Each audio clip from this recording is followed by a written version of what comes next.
Swami Prasad Maurya ji party में आए थे और वो चुनाव नहीं जीत पाए थे। इसके बावजूद भी समाजवादी पार्टी ने उन्हें एमएलसी बना के विधानसभा में भेजने का काम किया है और हम स्वामी प्रसाद मौर्य जी का पूरा सम्मान करते हैं, हमेशा करते आए हैं।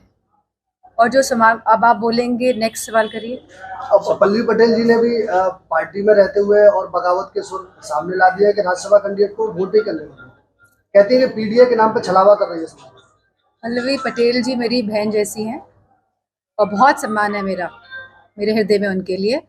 और समाजवादी पार्टी के सिंबल से पल्लवी पटेल जी लड़ी थी और जीती थी। हम चाहते थे कि पल्लवी पटेल की जो माता जी हैं वो भी समाजवादी पार्टी से जीते और वो भी सदन तक पहुँचे विधानसभा, लेकिन वो अपनी पार्टी के सिंबल से लड़ी और पल्लवी पटेल जी समाजवादी पार्टी के सिंबल से लड़ी और वो सदन तक पहुँची। हमें खुशी है और आगे भी इस तरह की कोई बात होगी तो हम पूरा समर्थन करेंगे पल्लवी पटेल।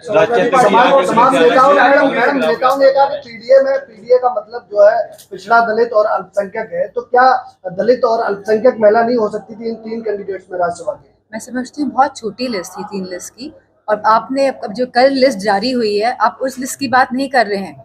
जो लोकसभा की लिस्ट जारी हुई आप उसकी बात करिए। आप कहाँ छोटी छोटी बातें पढ़ते हैं। समाजवादी पार्टी ने हमेशा नेताजी के समय से पीडीए की बात करी है, पीडीए के लोगों को आगे लेके आए हैं और समाजवादी पार्टी की जो विचारधारा है वो यह नहीं है कि पीडीए तक ही सीमित है।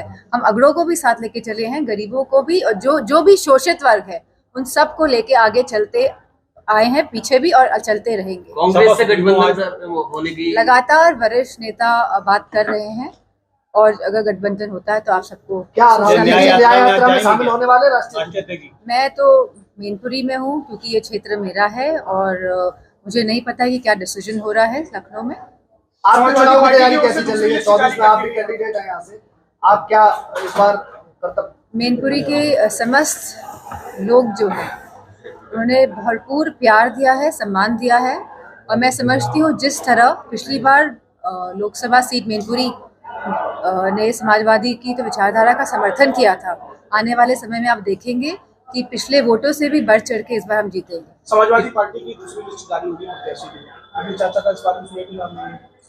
वो समाजवादी पार्टी का मामला है, तो जल्दी आपको पता चल जाएगा कौन कहाँ से लड़ रहा है। किसान आंदोलन में राकेश टिकैत भी कूद गए, बता रहे हैं कि पहले से भी बड़ा आंदोलन होगा। विपक्षी यानी सत्ता पक्ष के लोग ये कह रहे हैं कि आप लोगों का षड्यंत्र के तहत ये किया जा रहा है। ऐसा कुछ नहीं है। हम सभी जानते हैं कि किसान पूरे जो हिंदुस्तान का परेशान है और इतनी बड़ी संख्या में अगर किसान निकल के बाहर आ रहे हैं और उसमें असलों का इस्तेमाल हो रहा है, रबर बुलेट्स का इस्तेमाल हो रहा है और इस तरह के सोनिक हम लोग सुनने में आया है कि वेपन्स का भी इस्तेमाल किया जाएगा जिससे कि उनकी हियरिंग एड जा सकती है, मतलब सुनने की शक्ति और क्षमता जो हो सकती है उसको नुकसान पहुंच सकता है।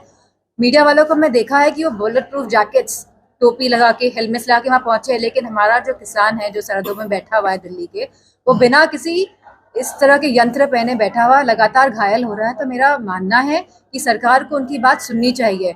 2000 जब उत्तर प्रदेश में चुनाव हो रहे थे तब 3 कानून वापस लिए गए थे और यह सरकार ऐसी ही है, चुनाव के हिसाब से ही अपने फैसले करती आई है और करती रहेगी। पुलिस भर्ती भी जो निकाली है आज, तो आप जानते हैं उसमें भी कितनी धांधली हुई है, पेपर पहले से लीक हो गया है। तो सरकार इस तरह जब इलेक्शंस आएंगे इस तरह के मुद्दे लेकर आएगी सरकार। आप किससे दिखती है? हाँ, भारतीय जनता पार्टी कह रही है कि लोकसभा सीट, भारतीय जनता पार्टी को ये बात भी कहनी चाहिए कि हमने कितने युवाओं को रोजगार दिया है। हम अग्निवीर की क्या व्यवस्था लेके आए हैं युवाओं के लिए, हम किसानों के लिए क्या कर रहे हैं, हम खाद इतनी महंगी क्यों कर रहे हैं, हम खाद में चोरी क्यों कर रहे हैं, हम मवेशियों जो आवारा पशु हैं उनका समाधान क्यों नहीं ढूंढ पा रहे। तो मैं समझती हूँ बीजेपी के लोगों को ये बात भी कहनी चाहिए, इस बात को नहीं कहना चाहिए कि हम 80 में से 80 आए। जी हाँ, व्हाट्सएप में और टेलीग्राम में नहीं। अब ये तो उत्तर प्रदेश की सरकार डिसाइड करेगी कि इसमें उसको एक कमेटी बना के इसकी जांच करानी चाहिए, क्योंकि ये अन्याय होगा हमारे युवाओं के साथ अगर पेपर लीक हुआ है उसके बावजूद भी इस तरह की भर्ती आगे बढ़ती है। बसपा सुप्रीमो मायावती ने अकेले यूपी में चुनाव लड़ने का ऐलान किया है। कितना बड़ा नुकसान कर सकती है समाजवादी पार्टी को, क्योंकि अब पीडीए के तहत चुनाव में जा रहे हैं, उसमें दलित भी है और दलित की बसपा के बारे में मैं नहीं बोल सकती। मैडम, सपा और कांग्रेस की टूट को लेकर क्या कहेंगे, क्योंकि अभी तक कोई सेटिंग नहीं बन पाई है। समाजवादी पार्टी के जितने भी हम लोगों को चुनाव लड़ाने हैं हम लोग ऑलरेडी इस पे डिसीजन ले चुके हैं कि कौन कौन कहाँ से चुनाव लड़ने जा रहा है। तो मैं समझती हूँ मजबूती के साथ समाजवादी पार्टी भाजपा का सामना करने जा रही है। क्या समाजवादी पार्टी की बसपा से, जैसा कि आपने बताया, बसपा कहने को तैयार नहीं है, क्या गठबंधन की बात आगे जारी है? समाजवादी पार्टी बीएसपी को फिर से गठबंधन में लाना चाह रही है, इंडी गठबंधन में? मैं इस बारे में कुछ नहीं जानती। पार्टी का गठबंधन हो गया है, क्या कहना है?